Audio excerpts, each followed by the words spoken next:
Yes. First off, I'd like to go with you guys. This isn't very hard for me, so I'm sure it is for a couple of you. But as a relatively new resident of the city who came when the last fiscal crisis hit, we saw a lot of the previous controller on television talking about the problems the city was having financially.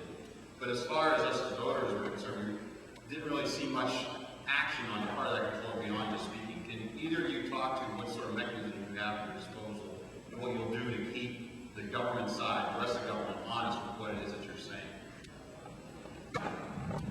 I think that goes to both, so Mr. Shields, go ahead. Well, the ultimate weapon is signing a contract or a check.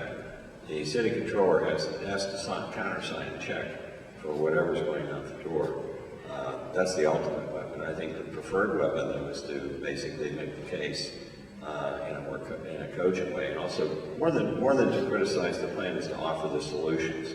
And I think that's where I'm talking about really turning the office more into an R&D center that can produce good thinking to allow the council to consider and the mayor considering. I think what you're trying to get at is that there's a lot of talk and not so much action on some things. And you know, when we had the lead up to the Act 4017 team, there was a lot of talk going on. Council, the controller, the mayor, but the action that came was forced upon us by the state. You know, there wasn't really the action necessary. And I think we're in the same situation right now.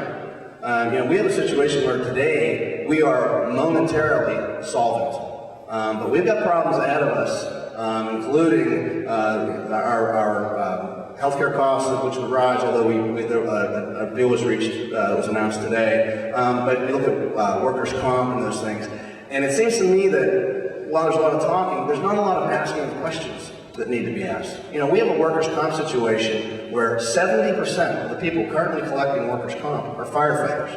I know it's a hazardous job, but 70%? I mean, you know, that to me says something about training, maybe about risk management, and no one's asking those questions. So we've got to start asking those questions of why that's happening and what can we do to address it. And you know, I think if you offer those kind of recommendations that people are going to see as common sense solutions, we can get people to start taking the action necessary to really get this city on the right fiscal footing.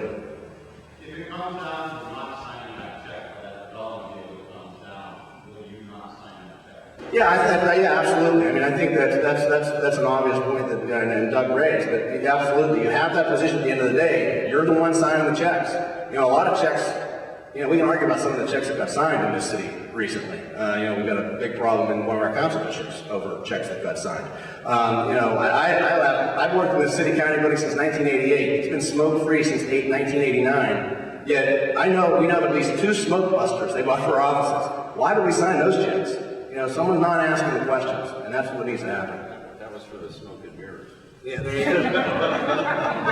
Other questions? I just went, when I did that, yeah. I mean, I would certainly do that. I mean, if you recall the Act 47 vote, we were right at the end, and that's when I said I'm not voting for this, and that was the only chance I had to negotiate with people. And you don't play that part until the very end, and I would do the same if I had to. Yeah, I certainly consider that the last choice, though. Any more questions? Thank you.